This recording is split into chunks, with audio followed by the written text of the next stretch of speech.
ছোট্ট গ্রামে থাকতো রিয়া, খুব দয়ালু আর হাসিখুশি একটি মেয়ে। একদিন বৃষ্টির মধ্যে খেলতে গিয়ে সে রাস্তার ধারে কিছু একটা দেখতে পেল।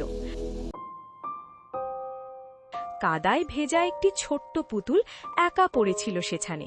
রিয়ার মনটা কেঁদে উঠল। সে পুতুলটিকে তুলে নিল যত্ন করে। রিয়া পুতুলটিকে নিয়ে গেল তার ছোট্ট বাড়িতে। সে পুতুলটিকে স্নান করালো, ধুয়ে দিল সব কাদা।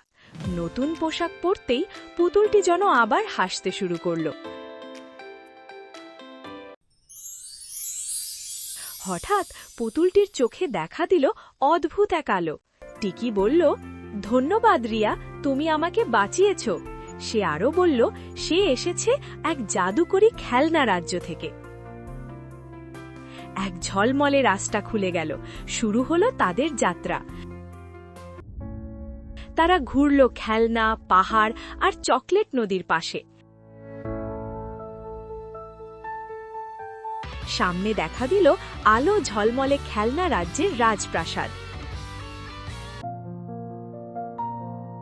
পরদিন সকালে রিয়া ঘুম থেকে উঠে সব শান্ত দেখল।